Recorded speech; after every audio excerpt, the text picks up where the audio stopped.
Alright, so the Overlord collab reveal stream has been going on. And these are the new characters right here. They show up in the first screen. Narberal and Demiurge, and then they show the ults. They have like a whole sort of trailer for these new characters. Or for the collaboration. And it looks pretty good. I'm just gonna skip after they actually show the animations and stuff because we want to look at the information first and foremost. But it's looking pretty decent. This collab is looking pretty decent. That's Demiurge, of course. And then Narberal.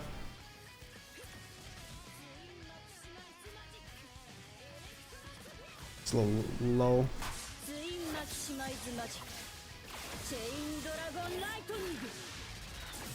Cool, let me actually center my screen here better. Alright.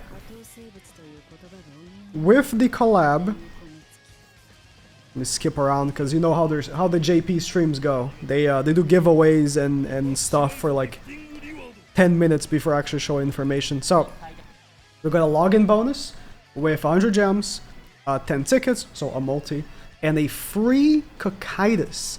So I was thinking maybe they would actually give someone else for free this time, maybe Schultz here. But I'm glad they're giving Cocytus. If you missed him on the previous collab, you know, he is a fantastic unit. Very, very useful for so many activities, especially point-based activities, but just in general. Good PvE activities. Good for PvE activities, sorry. And I think Schultz here, even post-buff, which there are some minor buffs that the old characters are getting, I don't think she is as relevant as Cocytus is. So, if you already have him, you got a dupe, right? Another 10 tickets. This seems to be from the missions. So, 2 multis in total here. And then, we have, obviously, Bingo, which will be giving a full free Cocytus outfit. Here's the headpiece. And then you get the weapon and the body piece from the boss. So, full, complete costume for Cocytus as well for free. And then, I mean, obviously we get some other rewards here. Another batch of free summons in the labyrinth. It doesn't say how many. If I recall, was it 5 free multis they gave in the Shield Hero rerun in the labyrinth? I don't exactly remember, so I'll need to be reminded. It was either 3 or 5, I don't know, but it's a few. It's gonna be a few here, so decent amount of free multis here. Skip around. There are some very minor buffs to the older characters. I'm hoping when the patch notes drop, it's gonna include some stat buffs as well. But so far for Ainz here, we're looking at is the ult, instead of doing 40 damage, 40% more damage, sorry, to each death mark debuff on the enemy, now it does 50. I mean, cool, I guess. And the relic, for each debuff on the enemy, the basic stats of allies increase by 4% now instead of 3, up to 5 times. So, you know, an extra 5% basic stat increase from the relic. That's okay. I mean, it's not insane, right? It's not an insane buff. Schultz here also got, I think, the biggest buff, I would say, from the bunch, because she got 2 buffs. They're actually meaningful in a way. Her single target goes from doing 150 to 180 on level 1, and from 250 to 270 on level 2, so she's hitting a bit harder. And the passive, before, when she got attacked by an enemy, she went up 7% HP related stats, up to 3 times. Now she goes 10. So, an extra 9% HP related stats there. I'm hoping basic stat, not just basic, just like all in general stat buffs are gonna be in the patch notes, but they don't actually show stuff like that in streams usually. Albedo getting a very, very minor buff. Instead of doing 450, now she does 500 on level 3. That's gonna be pretty much unnoticeable. And then Cocytus, I mean, he didn't even need a buff, but they're actually buffing him. His buffs, which used to be, you know, whenever you cleanse with his card, he used to do up to 8% HP buffs. Now he does 10%. So he's even better for points than he used to be, or just in general than he used to be. So that's cool. There seems to be a revamp for PvP shop. The way that they are showing this, it seems to be only for top 100 players. or only top 100 players are going to be getting these coins. They are going to be like a new section in the shop. So, I guess. But at least that's how it's presented. Some Narberal outfits right here. I was expecting a little more risque outfits for Narberal, but they went pretty conservative. It's surprisingly. New outfit for Ainz. New outfit for Albedo. Oh, there was a... I skipped one as well. New outfit for Shaltier. And new outfit for Kakaitis. That's the free one. Alright, so Narberal. So I'm going to be showing you on screen, because I've been told you can actually use Google Translate on PC now, which is nice. This is actually... Let me talk about her passive first. So her passive... At the start of battle, grants all enemies an electric current for 2 turns, which is, when you receive a damage from an enemy skill, you receive electric shock, 3 stars. I don't know what that means exactly, but 3 stars. For 2 turns, excluding damage from additional attacks. I'm going to assume after the first one, you don't like keep getting stacked, the shock. That's what that means. And then, for each unknown ally, increases the attack power of unknown allies by 10%. I think that's like regular attack, not attack related stats, by the way. Also grants electric shock level 2. I don't know what that means. I don't know the difference between level 2 and level 3, I'll be honest. Effect for 2 turns to enemies that the user deals damage with, damage to, sorry, with AoE attacks. She does have an AoE in a single target. And increased damage dealt by unknown allies to electric shock enemies under electric shock effect by 20%. Well, I'll actually digest here. Her attacks, let me actually, how do I upload a new one? Oh, I guess I need to do this. Oh, magic. Deals 500 power, attack power as electric explosion damage to a single enemy. That means for each electric shock or electric shock effect on all enemies. I don't know why it's making the distinction. I guess because there is like levels to it, like it shows in the passive. We're gonna have to see in game. Increase attack related stats of her by 25% when using the attack.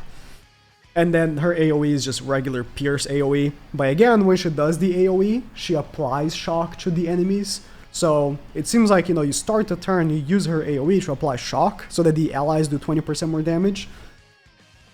And she also buffs the allies' attack. So she just seems to be like a damage buffer for the allies. It's what it's looking like her role will be. Then her ultimate and holy relic, I'm also going to show on screen. Magical. Magical. I really wish Global was caught up with JP so we would just get global streams, but you know, it is what it is. Her ult grants all allies basic stats of 30% for 3 turns, deals 850 to a single enemy, and then she also does additional damage dealt based on, this is resistance. And then her relic, for each shock and electric shock effect on an enemy, increases allies basic stats by 3% up to 12. So she's increasing attack and basic stats. Until like attack, she's increasing by up to 42%. 42% attack is no small number. Keep in mind, you know, if you have her with Thor, Thor is going to be doing like a crazy amount of damage, I assume. So that's where I see her being good. I had Shelter open for a bit because I wanted to actually read what her passive did again. So Demiurge. They show his ultimate again. We just looked at that.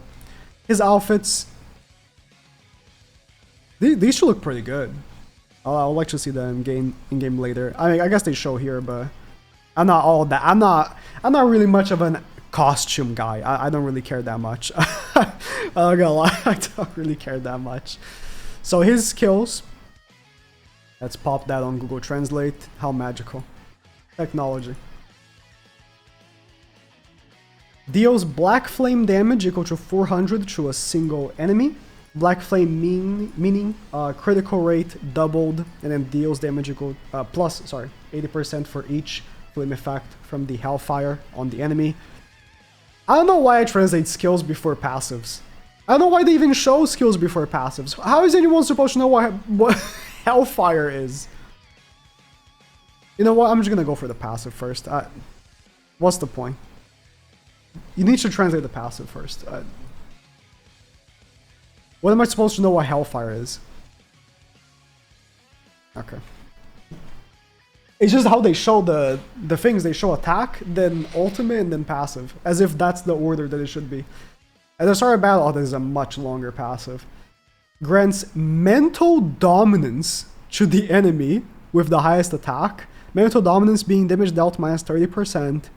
If other enemies are alive, Demiurge cannot be selected as a target. Ooh, so that enemy that he gives the debuff to cannot target him. And to enemies with lower attack power than you at the start of battle, it can be all three as long as they have lower attack than him. That's interesting. I mean, depends how much. I mean, I'm freaking out a little bit. Like, that's kind of crazy, like lowering all enemies damage dealt by 30% like that for free.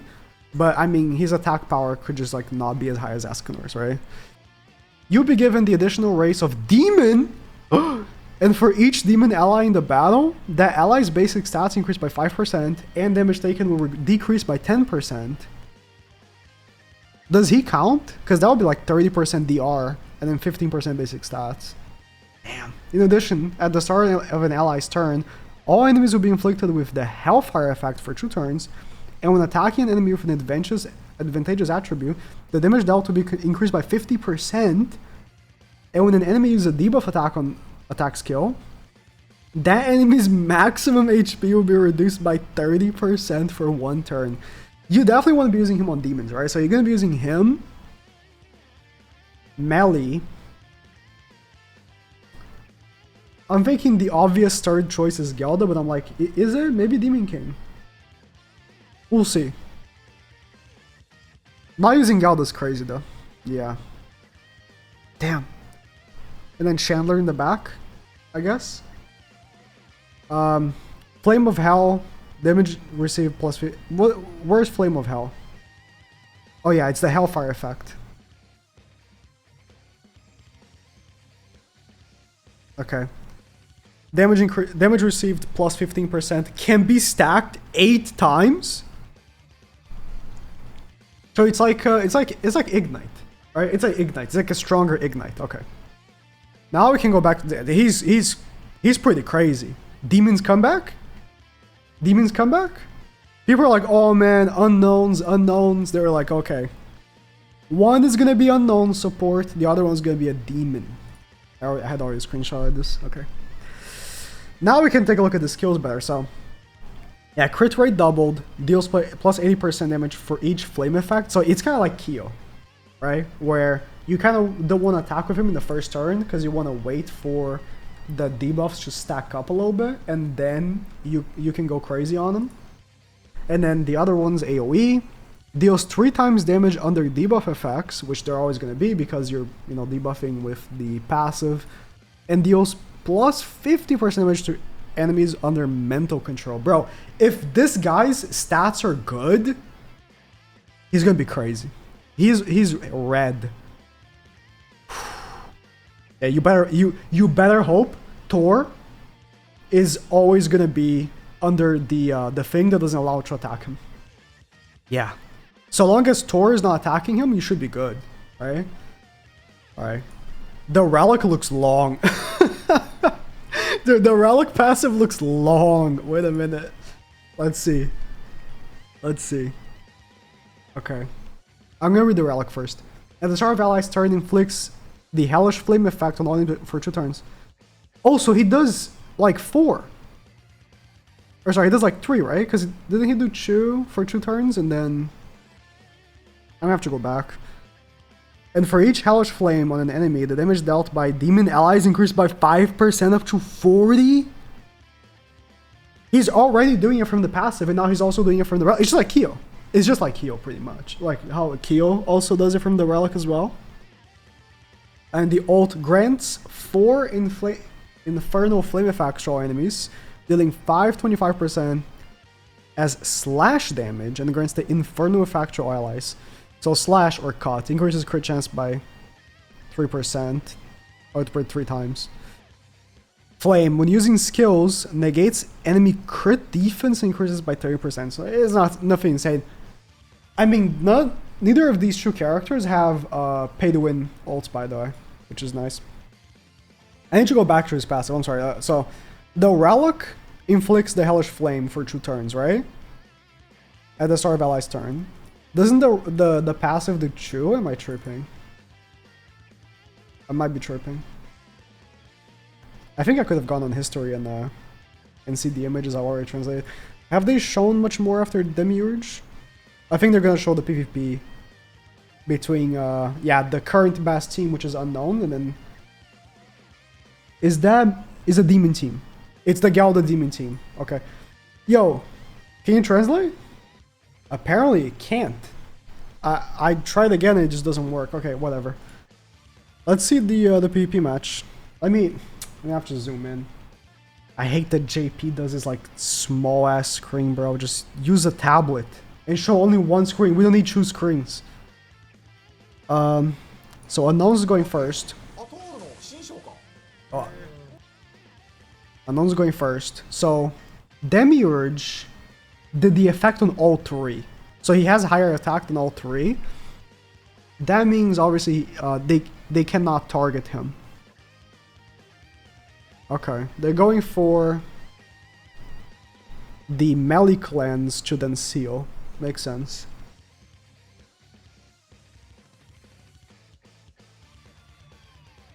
Okay. See, I don't need to see this in 2 screens, you know what I mean? Like, whatever. They only need to show 1 POV. Melee is stunned. Demiurge got AoE sealed. Let's see.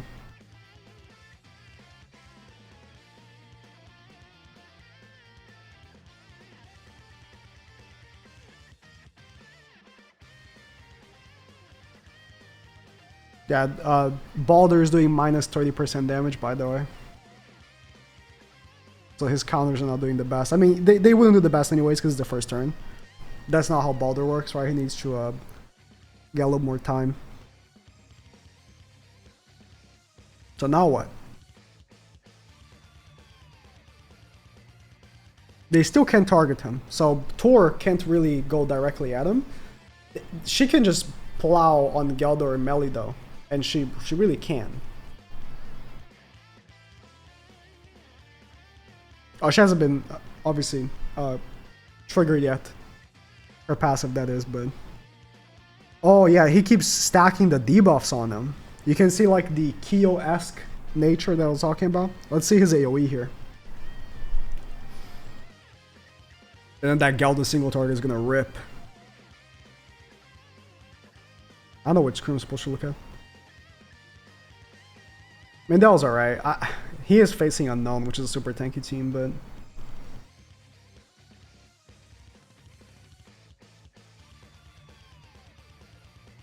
I think he would have been better off. It worked out, but... double attacking with melee instead of doing the Gelda attack, it worked out. Like, if he didn't have a level 3 Gelda card, he would still be okay, because melee would have got the rank up, plus attack buff, obviously. They're still under Demiurge's thing. Like, their damage is lowered, and they can't single target him. I wonder if they're not going to show Narberal. Oh, they're going to do the same thing. Abusing Melee's cleanse. Makes sense. I mean, Gelda is still going to ult, and you're not going to kill her. Oh, Baldur moves ult gauge. I haven't been playing much, you know, past 2 weeks, because game was kind of dead. Fergar, that's what he does. For a second there. Let's see his single target.